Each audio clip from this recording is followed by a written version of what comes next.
Hi friends, welcome to வல்லமை as academy. இன்றைக்கி நம்ம ஏப்ரல் 9க்கான கரண்ட் அஃபேர்ஸ் வந்து பார்ப்போம். நம்மளோட சேனலில் வந்து டெய்லி கரண்ட் அஃபேர்ஸ் வந்து போயிட்டுருக்கு, பாருங்கள், யூஸ்ஃபுல்லாக இருக்கும். ஓகே, இப்போ வந்து ஃபஸ்ட் கொஸ்டினில் போகலாம்.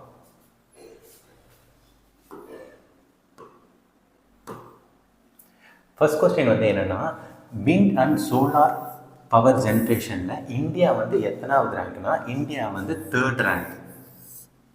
விண்ட் அண்ட் சோலார் பவர் ஜென்ரேஷனில் இந்தியா வந்து எத்தனாவது ரேங்க்னா 3rd ரேங்க். இதில் ஃபஸ்ட்டு ரேங்க் வந்து யாருன்னா சைனா வந்து ஃபஸ்ட் ரேங்க், செகண்ட் வந்து யாருன்னா யூஎஸ்ஏ. இப்போ இந்தியா வந்து எத்தனாவது ரேங்க்ல இருந்தால் 4th ரேங்க்ல வந்து இருந்துச்சு, 3rdல வந்து ஜெர்மனி இருந்துச்சு. ஜெர்மனியை சப்ரஸ் பண்ணிட்டு இந்தியா வந்து 3rd ரேங்க்ல வந்துருச்சு. இந்த ரிப்போர்ட்டை வந்து ரிலீஸ் பண்ணது வந்து யாருன்னா எம்பர் அப்படின்ற நிறுவனம் தான் இந்த ரிப்போர்ட்டை வந்து ரிலீஸ் பண்ணாங்க. ஓகேவா, எம்பர் அப்படின்ற நிறுவனம் தான் இந்த ரிப்போர்ட்டை வந்து ரிலீஸ் பண்ணாங்க. அடுத்தது நம்மளோட இந்தியன் கவர்மெண்ட் வந்து சோலாருக்காக சில ப்ரோக்ராம்லாம் கொண்டு வந்திருக்காங்க. அது பேர் வந்து என்னன்னா PM சூர்யாகர். இது நம்ம எப்படி சொல்லலாம்னா முஃப்டி பிஜ்லி யோஜனா. இது வந்து எப்போ வந்து இந்த ப்ரோக்ராம் கொண்டு வந்தாங்கன்னா 2024 வந்து கொண்டு வந்தாங்க. அதாவது to provide free electricity to ஹவுஸ்ஹோல்ட்ஸ்.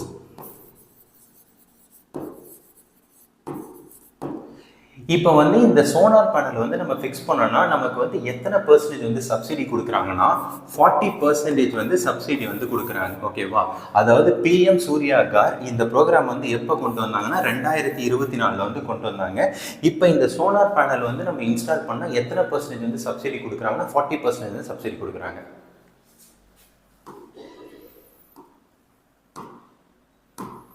அடுத்தது one state one RRB policy. இந்த பாலிசி வந்து எப்போ அமலுக்கு வரப்போகுதுன்னா May 1, 2025 அது வந்து அமலுக்கு வரப்போகுது. One state one RRB policy வந்து எப்போ அமலுக்கு வரப்போகுதுன்னா May 1, 2025 வரப்போகுது. இது வந்து என்ன பண்ண போகிறாங்கன்னா will merge RRB in 11 state. ஓகேவா, RRB பேங்க்கை வந்து எத்தனை ஸ்டேட்டில் வந்து மர்ஜ் பண்ண போகிறாங்கன்னா 11 ஸ்டேட்டில் வந்து மர்ஜ் பண்ண போகிறாங்க. ஓகே, இது வந்து எப்போ கேம் இன்டு ஃபோர்ஸ்னா May 1, 2025. RRB வந்து எப்போ வந்துச்சு? RRBனா ரீஜனல் ரூரல் பேங்க். எப்போ வந்து ஆரம்பித்தாங்கன்னா 1975 வந்து ஆரம்பித்தாங்க. இதோட ஹெட் குவார்ட்டர்ஸ் வந்து எங்கே இருக்குன்னா சேலத்தில் வந்து இருக்குது, தமிழ்நாட்டில் சேலத்தில் வந்து இருக்குது. ஓகேவா, இது வந்து எப்படி வந்து ஸ்பான்சர் பண்ணுறாங்கன்னா சென்ட்ரல் கவர்மெண்ட் வந்து எவ்வளோ ஸ்பான்சர் பண்ணுறாங்கன்னா 50%, ஸ்டேட் கவர்மெண்ட் வந்து எவ்வளோ ஸ்பான்சர் பண்ணுறாங்கன்னா 15%. அதுக்கப்புறம் ஸ்பான்சர்டு பேங்க். இப்போ RRBக்கெலாம் ஸ்பான்சர்ட் பேங்க் வந்துன்னா இந்தியன் பேங்க்கோட ஒரு ஸ்பான்சர்ட் பேங்க் தான். அவங்க வந்து எவ்வளோ இது பண்ணுறாங்கன்னா 35%. ஓகேவா, RRB எப்போ வந்துச்சுன்னா 1975 வந்துச்சு. RRBனா ஃபஸ்ட்டு நம்ம தமிழ்நாட்டில் எப்படி இருந்துச்சுன்னா பல்லவன் பாண்டியன் அப்படின்னு சொல்லிட்டு 2 இருந்துச்சு. அது ரெண்டுத்தையும் மர்ஜ் பண்ணிட்டு தமிழ்நாடு கிராம பேங்க் அப்படின்னு சொல்லிட்டு எப்போ உருவாச்சுன்னா 2019. ஃபஸ்ட்டு எப்படி இருந்துச்சுன்னா பல்லவன் பாண்டியன் இருந்துச்சு. இது ரெண்டுத்தையும் வந்து எப்போ மர்ஜ் பண்ணாங்க?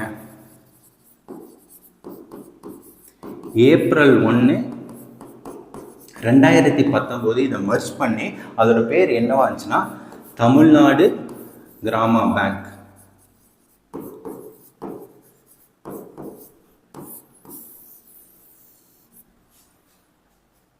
பல்லவன் பாண்டியன் வந்து எப்போ மர்ஜ் பண்ணாங்கன்னா வந்து April 1, 2019.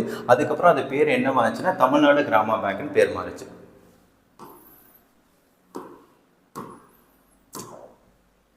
அடுத்த கொஸ்டின் வந்து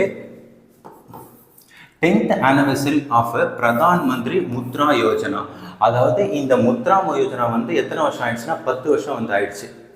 இந்த முத்ரா வந்து எப்போ ஆரம்பிச்சாங்க? இந்த முத்ரா யோஜனா வந்து எப்போ ஆரம்பித்தாங்கன்னா April 8, 2015. இது ஆரம்பித்து எத்தனை வருஷம் ஆயிடுச்சுன்னா 10 வருஷம் வந்து ஆயிடுச்சு. இதில் வந்து எப்படி வந்து பிரிக்கிறாங்கன்னா சிசு, கிஷோர், தருண், தருண் ப்ளஸ் ஓகேவா. புதுசாக தருண் ப்ளஸ் வந்து ஆட் பண்ணியிருக்காங்க. இதில் வந்து எவ்வளோ லோன் வந்து கொடுக்குறாங்கன்னா 50,000 லோன், 50,000 ரூபாய். ஓகேவா. இது வந்து 50,000லேருந்து 5 லட்சம் வரைக்கும். இது வந்து எவ்வளோன்னா 5 லட்சத்துலேருந்து 10 லட்சம் வரைக்கும். இது 10 லட்சத்துலேருந்து 20 லட்சம் வரைக்கும். ஓகேவா.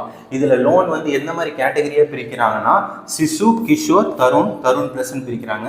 சிசு வந்து 50,000 ரூபா, கிஷோர் வந்து 50,000லேருந்து 5 லட்சம் வரைக்கும், தருண் வந்து 5 லட்சத்துலேருந்து 10 லட்சம் வரைக்கும், தருண் ப்ளஸ் வந்து 10 லட்சத்துலேருந்து 20 லட்சம் வரைக்கும். இப்போ பிஎம் வந்து என்ன சொல்லியிருக்காங்கன்னா மொத்தம் எவ்வளோ லோன் வந்து கொடுத்துருக்காங்க இது வரைக்கும் 52 crore லோன் வந்து கொடுத்துருக்காங்க. இது வரைக்கும் இந்த யோஜனை ஆரம்பித்து எவ்வளோ வந்து லோன் கொடுத்துருக்காங்கன்னா 52 crore லோன்ஸ் வந்து கொடுத்துருக்காங்க. அதே மாதிரி அடுத்தது என்ன சொல்கிறாங்கன்னா எந்த ஒரு கேரண்டியும் வாங்காமல் எவ்வளோ லோன் வந்து கொடுத்துருக்காங்க. Without the need of guarantee, எந்த ஒரு கேரண்டியும் வாங்காமல் எவ்வளோ லோன் கொடுத்துருக்காங்கன்னா 33 lakh crore வந்து லோன் கொடுத்துருக்காங்க. இதில் வந்து யாரெல்லாம் வந்து பெனிஃபிட் ஆகுறாங்கன்னா எஸ்சி, எஸ்டி, ஓபிசி எல்லாருமே வந்து இதில் வந்து பெனிஃபிட் ஆகுறாங்க. இதில் உமன்ஸ் வந்து எத்தனை பர்சன்டேஜ் வந்து பெனிஃபிட் ஆகிருக்காங்கன்னா உமன்ஸ் வந்து 70% ஆஃப் உமன்ஸ் வந்து இது மூலயமா பெனிஃபிட் ஆகிருக்காங்க. ஓகேவா. உமன்ஸ் வந்து எத்தனை பர்சன்டேஜ் வந்து பெனிஃபிட் ஆகிருக்காங்கன்னா 70% ஆஃப் உமன்ஸ் வந்து இதில் பெனிஃபிட் ஆகிருக்காங்க.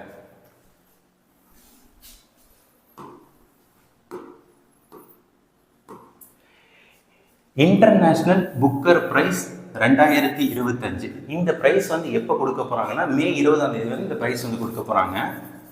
எங்கன்னா லண்டனில் வந்து கொடுக்க போகிறாங்க. இதில் வந்து ஒரு 6 பேரை வந்து ஷார்ட் லிஸ்ட் பண்ணியிருக்காங்க.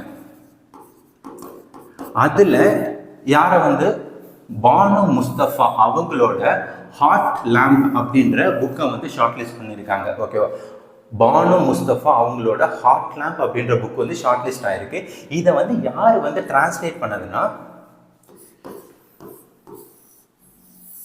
தீபா அப்படின்றவங்க வந்து இதை வந்து என்ன பண்ணியிருக்காங்கன்னா டிரான்ஸ்லேட் பண்ணியிருக்காங்க. ஹார்ட் லேம்ப் அப்படின்ற புக்கு வந்து யாருதுன்னா வந்து பானு முஸ்தபாது. இது வந்து எதுக்கு ஷார்ட் லிஸ்ட் ஆயிருக்குன்னா இன்டர்நேஷனல் புக்கர் பிரைஸ் 2025க்காக இது வந்து ஷார்ட் லிஸ்ட் ஆயிருக்கு.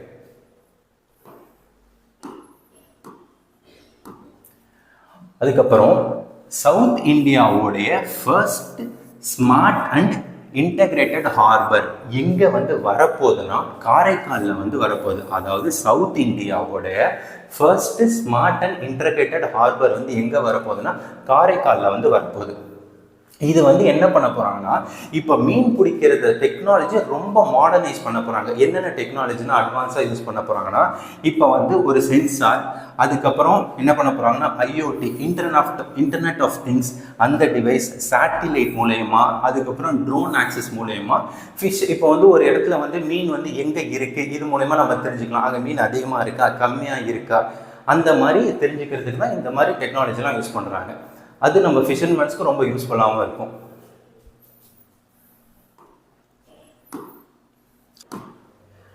த்ரீ ஸ்மார்ட் ஃபிஷிங் ஹார்பர் வந்து யூனியன் கவர்மெண்ட் வந்து அப்ரூவல் பண்ணியிருக்காங்க. எங்கெங்கெல்லாம் அப்ரூவல் பண்ணியிருக்காங்கன்னா தாமன்டையூவில் எங்கன்னா வந்து மனக்பாரா, அடுத்தது வந்து குஜராத்தில் வந்து ஜக்ஹாவ் அப்படின்ற இடம், அதுக்கப்புறம் காரைக்கால்.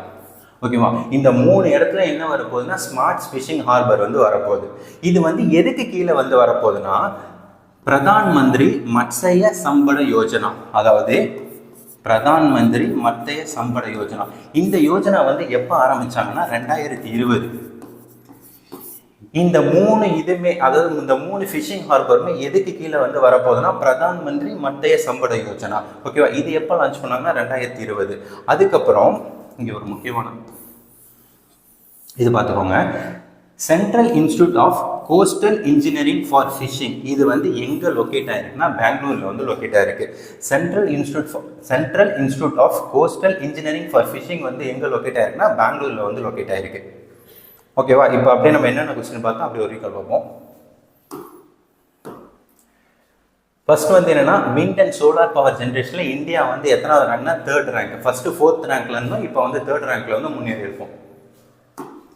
அதுக்கப்புறம் 1 state 1 RRB பாலிசி வந்து எப்போ வந்து அமலுக்கு வரப்போகுதுன்னா May 1, 2025 வந்து அமலுக்கு வரப்போகுது.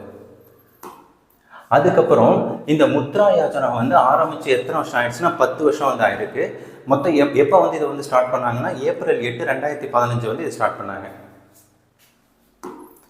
அதுக்கப்புறம் இன்டர்நேஷ்னல் புக்கர் ப்ரைஸ் 2025க்கு வந்து, அதாவது பானு முஸ்தபா அவங்களோட ஹாட் லேம்ப் அந்த புக் வந்து ஷார்ட் லிஸ்ட் ஆகிருக்கு. சவுத் இந்தியாவோட first smart and integrated harbour வந்து எங்கே வரப்போகுதுன்னா காரைக்காலில் வந்து வரப்போகுது.